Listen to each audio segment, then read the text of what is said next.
ध्यान साधना लाभकारी मनोदशाएं विकसित करने की एक पद्धति है। इसके लिए हम कुछ निश्चित मनोदशाओं को उस समय तक बार बार विकसित करने का अभ्यास करते हैं जब तक कि हम वैसा करने के लिए अभ्यस्त न हो जाएं। शारीरिक स्तर पर ऐसा पाया गया है कि ध्यान साधना से दरअसल नए स्नायु मार्गों का विकसित होते हैं।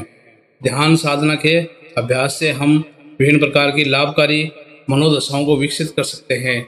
तनाव से मुक्ति और थकान से राहत, ध्यान केंद्रित करने की बेहतर क्षमता और अन्यमनस्कता पर नियंत्रण, शांत चित्तता, निरंतर चिंताओं से मुक्ति, स्वयं अपने और अपने जीवन तथा दूसरों के बारे में बेहतर बोध, प्रेम तथा करुणा जैसे सकारात्मक मनोभावों से वृद्धि होती है। हम में से अधिकांश लोग चाहते हैं कि हमारा चित्त शांत, निर्मल और अधिक प्रसन्न हो। यदि हम तनाव में हो या हमारी मनोदशा नकारात्मक हो तो हमें दुख होता है, हमारे स्वास्थ्य पर इसका प्रतिकूल प्रभाव पड़ता है और ये स्थिति हमारे कैरियर, पारिवारिक जीवन और मित्रता के संबंधों को नष्ट कर सकती है। जब हम अपने जीवन में तनाव और उससे उत्पन्न होने वाले चिड़चिड़ेपन से उब जाते हैं, तब ध्यान साधना जैसी पद्धति उस स्थिति से उबरने में हमारी सहायता कर सकती है। ध्यान साधना भावनात्मक कमियों को दूर करने में हमारी सहायता करती है। इसके अभ्यास से कोई नकारात्मक परिणाम भी नहीं होते। हमें ध्यान साधना के प्रति एक व्यावहारिक दृष्टिकोण अपनाना चाहिए। सकारात्मक परिणाम हासिल करने के लिए अच्छा साधन तो है, लेकिन ये कोई तुरंत असर करने वाली अचूक रामबाण दवा नहीं है।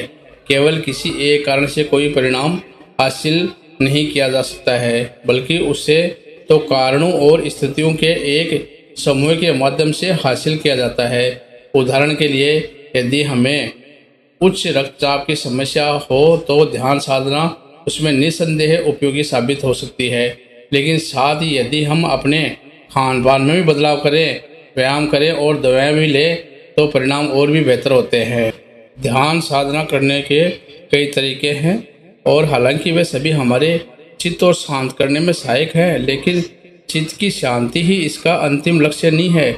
लेकिन सकारात्मक मनोदशाएं विकसित करने की दिशा में सचमुच प्रगति करने के लिए तनाव से मुक्ति निश्चित तौर पर आवश्यक है। इसीलिए हम सामान्यतः श्वास केंद्रित करके अपने चित्त को तनाव मुक्त और शांत करते हैं और उसके बाद बारी बारी से दोनों प्रकार की बोध साधनाओं, विवेकी और स्थिरकारी का अभ्यास करते हैं।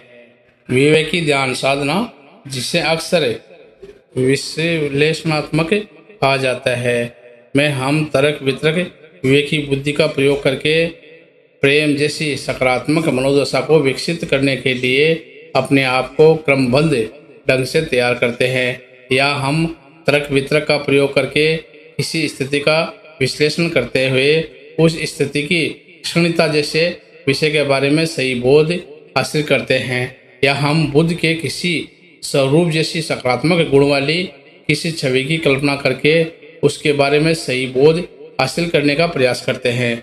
दूसरी ओर स्थिरकारी ध्यान साधना में हम सचेतनता, ध्यान और एकाग्रता का प्रयोग करते हुए अपने चित्त में विकसित किए गए सकारात्मक मनोभाव को जितना अधिक समय तक हो सके कायम रखते हैं, या फिर हम अपने चित्त में धारण की गई उस छवि का ध्यान को एकाग्र रखने के लिए इन साधनों का उपयोग करते हैं। इस प्रकार हम बारी बारी से इन दोनों ध्यान साधनाओं का अभ्यास करते हैं। जब हम उस इच्छित सकारात्मक मनोदशा को विकसित कर लेते हैं और उसका मानस दर्शन करने की क्षमता विकसित कर लेते हैं, तो फिर वह मनोदशा स्थिर हो जाती है। और जब इस मनोदशा पर हमारा ध्यान घटने लगता है या भंग होता है, तो हम उसे पुनः विकसित करने के लिए जुड़ जाते हैं। ध्यान साधना का उद्देश्य केवल अपने घर के आराम में बैठे हुए अपने आप को शांत, एकाग्रचित और प्रेम युक्त अनुभव करना ही नहीं है, बल्कि हमारे दिन प्रतिदिन के जीवन पर वास्तविक प्रभाव डालना है। नियमित अभ्यास से सकारात्मक मनोभाव हमारी आदत में शामिल हो जाते हैं, जिन्हें हम अपनी आवश्यकता के अनुसार किसी भी समय उपयोग में ला सकते हैं। अंततः एक ऐसी स्थिति आती है जब यह क्षमता हमारे व्यक्तित्व का हिस्सा बन जाती है। हम सहज तौर पर ही अधिक प्रेम युक्त, एकाग्रचित और शांत बन जाते हैं। हमारी साधना के दौरान ऐसे भी क्षण आएंगे जब हमें क्रोध और निराशा का सामना करना पड़ सकता है, लेकिन उस स्थिति में हमें अपने आप को केवल इतना ही याद दिलाने की आवश्यकता है और अधिक प्रेम युक्त बनो, क्योंकि हम ध्यान साधना के निरंतर अभ्यास के कारण इस मनोदशा के इतने अभ्यस्त हो चुके होंगे कि हम क्षण भर में उस मनोदशा को विकसित कर सकेंगे। कोई भी व्यक्ति अपने आप में परिपूर्ण नहीं है। यदि हम अपने भीतर देखें तो हमें अपने अंदर कोई भी न कोई ऐसी बुरी आदत मिल जाएगी जिससे हम पीछा छुड़ाना चाहते हैं। अच्छी बात यह है कि ये आदतें कोई पत्थर की लकीरें नहीं है, इन्हें बदला जा सकता है। इन आदतों को बदलने के लिए हमें केवल प्रयास करने की आवश्यकता होती है। हम में से बहुत से लोग रोजाना घंटों व्यायामशाला में व्यायाम करते हैं, लेकिन हम अपनी सबसे बड़ी पूंजी अपने चित्त के अभ्यास को भुला देते हैं।